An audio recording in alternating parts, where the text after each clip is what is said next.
Salut à tous, j'espère que vous allez bien. Très content de vous retrouver pour cette nouvelle vidéo.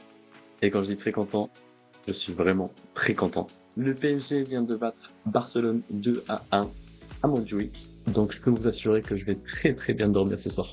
Bon, on va essayer de faire un petit débrief à chaud. On va quand même essayer de le structurer un minimum. Donc on va commencer par l'avant-match. On va faire un petit peu le déroulé aussi du match. Et puis notre top et flop. Et une petite conclusion pour finir. On va essayer de faire ça comme ça. C'est parti!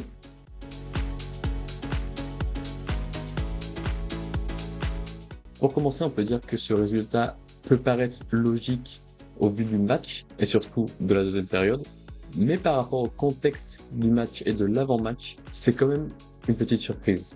Évidemment, quand je parle du contexte, je parle de ça. On voit ici donc les deux compositions du Barça et du PSG. Et on peut voir qu'il y a du coup beaucoup d'absents comme on l'avait dit pendant la preview. Quelques absents importants du côté du Barça, beaucoup d'absents importants du côté du PSG. João Neves devait même débuter ce match et finalement a sauté une petite gêne, n'a pas voulu prendre de risque et a été déclaré forfait pour ce match. C'est donc avec Barcola, Mayulu et Mbaye qu'on débute ce match. Je répète parce que je crois que vous n'avez pas bien entendu. Barcola, Mayulu, Mbaye. On est en LDC les gars, contre le Barça. Donc évidemment quand on voit le résultat et le déroulé du match, c'est logique, mais quand on voit cette compo, on a des sacrés doutes quand même. Personnellement, j'avais assez peur de ce match.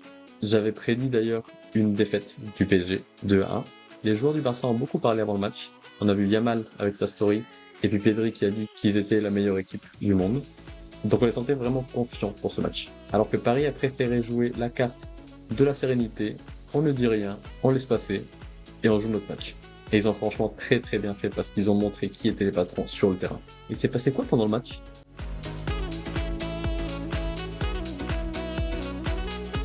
On va pas se mentir, on a eu 25 minutes, peut-être même 30 minutes assez compliquées. J'ai senti que le pressing du Barça était quand même très efficace, ils nous ont fait beaucoup de mal. On a vu plusieurs pertes de balles assez dangereuses, comme notamment une perte de balles de Warren Zaïre-Emery à l'entrée de la surface. Heureusement, il se rattrape, mais ça aurait pu créer une occasion très importante pour le Barça. On a ensuite cette passe délicieuse de Yamal avec l'extérieur du pied vraiment à la Modric pour faire un Torres dribble chevalier. Et heureusement qu'il y a Sabarni, parce que Sabarni sauve cette balle sur la ligne. À ce moment-là, on va pas se mentir, il aurait dû y avoir 1-0. Et ensuite vient la perte de balle aussi de Vitinha, qui est très bien joué de la part du Barça. Rashford, très altruiste, Ferran Torres, qui marque. Ça fait 1-0. Personnellement, j'ai senti qu'on manquait beaucoup d'intensité physique. J'ai senti qu'on n'était pas vraiment dans le match, c'est assez étonnant. Par séquence, je sentais que le pressing n'était pas fait de bout en bout. On était un peu sur courant alternatif. Et d'ailleurs, à l'image un peu du début de match de Vitinha, j'ai senti qu'on n'était pas dans le coup physiquement au début. Un peu comme si on avait un petit peu pris peur et on n'était pas vraiment convaincu de ce qu'on était venu faire. Et ce but à la 20e minute qu'on se prend vient un petit peu nous remettre les idées en place. On met quelques minutes à se reprendre et petit à petit, on reprend un petit peu le contrôle du ballon. On équilibre un petit peu le match parce que vraiment les 30 premières minutes c'était le Barça à 100%. Donc puis on rentre un petit peu plus dans l'intensité, dans les duels. Techniquement, on redevient bon. C'est aussi le moment où Yamal commence à décliner un petit peu physiquement. Je pense que le fait qu'il revienne aussitôt de sa blessure n'a pas vraiment joué à son avantage parce qu'il a fait 10 très bonnes minutes. D'ailleurs, on l'a tous en tête, la quasi passe D qu'il aurait pu faire. Après avoir dribblé 4 mecs avec une petite roulade à la Zidane, ça aurait été franchement magnifique. Mais oui, à partir de la 20e minute, à peu près 25e, on a commencé à le sentir un petit peu plus fatigué, un peu plus emprunté, et petit à petit, il a disparu et a perdu un petit peu de son importance et de son apport. Et puis en deuxième mi-temps, on passe à la vitesse supérieure et on domine complètement le match. Et d'ailleurs, c'est assez étonnant parce que l'équipe qui est censée être fatiguée, l'équipe qui n'a pas eu de préparation physique, l'équipe qui a fini sa saison au mois d'août, c'est bien Paris. Et pourtant, c'est le Barça qui a complètement chuté physiquement. Nos petits titis parisiens, donc Mayulu et Mbaye, après un début de match assez compliqué, se sont remis dans le match et ils ont fait une deuxième période super bonne. Mayulu est d'ailleurs récompensé par son but avant la fin de la première mi-temps, mais même au-delà de son but, son apport dans les déviations, dans les courses, dans les appels, dans le jeu tout simplement, a été très bon. Mbaye, franchement, moi, m'a surpris énormément, parce que je l'ai vu du coup plusieurs fois en Ligue 1, et il ne m'a jamais vraiment paru comme un énorme crack. Et certes, il est très jeune, mais bon, quand je l'ai vu un peu galérer contre les équipes de Ligue 1, je me suis dit, bon, faut lui laisser le temps, il n'est pas du tout prêt encore. Et là, il m'a fait mentir. Il a mis une tornade à Koundé, C'était assez impressionnant. Donc oui, les Titi ont assuré. Notre milieu de terrain a résisté face au milieu de terrain adverse. Et puis notre défense a été méga solide. Zabarni et Pacho, le match qu'ils nous font, c'est tout simplement exceptionnel. Zabarni s'est beaucoup mis en lumière parce qu'il a 2-3 interventions hyper importantes et visuellement impactantes, notamment ce sauvetage en première mi-temps face à Ferran Torres, mais il y a aussi ce sauvetage face à Dani Olmo en deuxième mi-temps. Et Pacho, même s'il a été plus discret, il a quand même tenu la baraque. Donc en gros, on a vu une montée en puissance collective de la part du PSG avec une surdomination en deuxième période qui franchement pour moi méritait et amplement mérité sa victoire aujourd'hui. On va dire que c'était un 60-40 pour le Barça en première mi-temps et que c'était un 75-25 pour le PSG en deuxième mi-temps. Et du coup, dans tout ça, quels joueurs ont été les meilleurs aujourd'hui?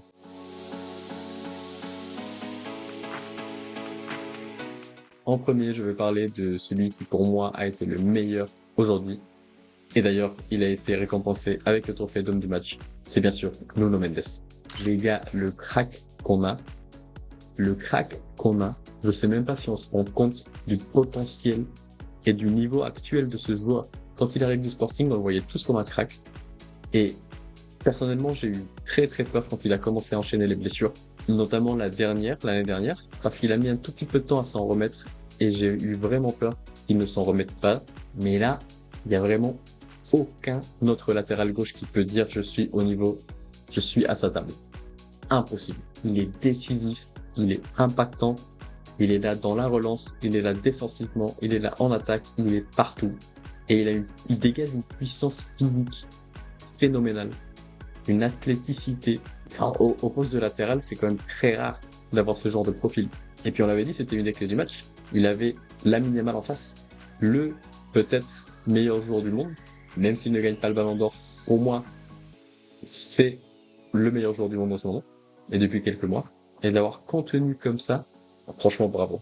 Deuxième top, je l'ai un petit peu ghosté dans la première partie exprès, mais je vais parler de Mayulu. Mayulu, c'est un gars qui est en train de monter en puissance, mais d'une force. Je suis d'ailleurs impressionné par sa façon d'évoluer en tant que joueur. Je sens que Luis Enrique est en train de lui apporter beaucoup de choses. Et c'est évidemment grâce à Luis Enrique qu'il devient ce joueur-là, aussi polyvalent, mais c'est évidemment aussi grâce à lui, parce qu'il est très intelligent dans le jeu. Techniquement, il s'améliore, parce que je trouvais que l'année dernière, c'était un de ses petits défauts. Là, il s'améliore beaucoup plus, il fait beaucoup moins d'erreurs, il est présent, il ne se cache pas, il marque aujourd'hui, après avoir marqué en finale de Ligue des Champions. Donc le gars, il a pas peur des grands matchs. Franchement, si on arrive à continuer de bien l'entourer et de finir sa formation, je pense que ça peut être un très bon joueur, hyper polyvalent, qui peut jouer à gauche, à droite, en faux neuf, au milieu de terrain. Le gars, c'est vraiment le dépanneur originel. Et puis, troisième top, parce que oui, je vais en mettre que 3 par catégorie. Je vais quand même mettre un petit joueur du Barça, et je vais parler de Ferran Torres. Je sais que j'aurais pu mettre quelques autres joueurs du PSG, j'en suis conscient, mais je voulais quand même récompenser un petit peu le match de Ferran Torres. Déjà, il marque le premier but du match, et le seul du Barça, mais je l'ai aussi senti très en jambes. Il était très disponible, il a fait des bonnes courses, des bons appels. Il a malheureusement pas été tout le temps servi, mais je sens que c'était le danger le plus important du côté du Barça, du côté de l'attaque du Barça, parce que Yamal, comme je l'ai dit, s'est éteint assez rapidement, et le seul danger constant qu'il avait, c'était Ferran. Et je pense que s'il n'y avait pas eu lui, vraiment, le Barça, en attaque, ça aurait été du néant. Donc je pense que lui peut être quand même content de son match. Et voilà, du coup, félicitations à lui. Mais bon, vu que je me restreins à 3 tops et à 3 flops, je vais faire une petite mention spéciale, mention honorifique pour les entrants du côté du PSG. Parce que Ramos, Lee, Hernandez et Djantou ont tous fait une très bonne entrée. Bon, Djantou, on va peut-être le mettre un petit peu à part. Mais pour les autres, ils ont tous été hyper impactants. Lucas Hernandez dans son rôle de suppléant à Nuno Mendes à cause de son carton jaune a très bien contenu Yamal. Kandimi a fait une super entrée et c'est là je m'y attendais pas. Il touche notamment le poteau, il est décisif sur la dernière action du match. Franchement, s'il faisait que des matchs comme ça, il serait titulaire. Et puis Ramos, le mystère Ramos. Comment ce gars peut-il marquer à chaque fois quand il rentre et être aussi nul en tant que titulaire? Je ne comprends pas. Et je pense que je ne comprendrai jamais. Mais bon, franchement, s'il peut continuer comme ça, moi je vais pas me plaindre. S'il arrive à marquer à chaque fois qu'il rentre, moi je dis pas non honnêtement.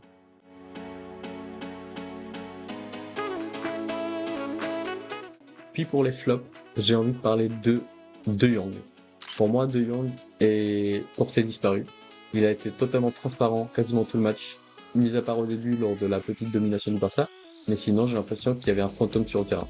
Et d'ailleurs, c'est assez récurrent de la part de Jong dans les grands matchs. J'ai l'impression que ça arrive un peu trop souvent. Donc voilà, il y a peut-être un truc à creuser là-dedans. Et d'ailleurs, je vais peut-être englober même Olmo avec, donc la paire, on va dire, au milieu de terrain, si elle me pas Pedri. Mais ces deux-là, oui, il n'y avait personne. Je vais mettre du côté du PSG Barcola. C'était celui qu'on attendait comme le leader d'attaque. Et c'est peut-être l'attaquant qui a été le moins impactant aujourd'hui. Malheureusement, il n'a pas su prendre ses responsabilités. Il a raté un ou deux face à face avec le gardien. J'ai trouvé un petit peu mou. Je sais que c'est un peu son style de jeu d'être un petit peu comme ça, un petit peu, je sais pas, comme s'il avait pas envie d'être là. Mais bon, dans ce genre de match, il faut quand même une présence physique et beaucoup plus d'intensité, quoi. Donc ouais, Barcola, malheureusement, n'a pas été à la hauteur. Et ouais, quand tu te fais éteindre par deux petits jeunes qui sortent à peine du centre de formation, faut se poser des questions. Et puis, troisième flop, je vais mettre la ligne haute du Barça. On l'avait dit dans la preview, tout le monde est au courant. Le Barça a une ligne défensive très très haute et généralement joue assez bien cette ligne du hors-jeu. Mais cette force-là est aussi leur plus grande faiblesse. On l'a vu aujourd'hui, elle a été complètement exposée à plusieurs reprises. Le deuxième but de Paris est le parfait exemple. Surtout à ce moment-là du match, à la 90e, t'as pas du tout besoin d'avoir une ligne aussi haute sur le terrain. Donc oui, je pense que Flick doit vraiment faire quelque chose par rapport à ça s'ils veulent essayer de gagner la Ligue des Champions cette année.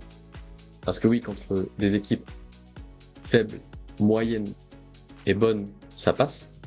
Mais contre le top, le gratin du football européen, je pense que ça va être très très limite. Contre des équipes comme du coup Paris, le Bayern, Liverpool, Arsenal, je pense que ça peut être compliqué. Mais bon, si ça reste comme ça, moi ça me convient. Pour finir, je pensais qu'il n'y aurait pas forcément d'enseignement sur ce match. En sachant tous les blessés qu'il y avait, tous les absents, je me suis dit ce sera peut-être pas un match sur lequel on pourra tirer beaucoup d'enseignements, si ce n'est voir l'impact de tes remplaçants. Les remplaçants ont clairement montré qu'ils étaient au niveau. Luis Enrique m'a fait mentir aussi.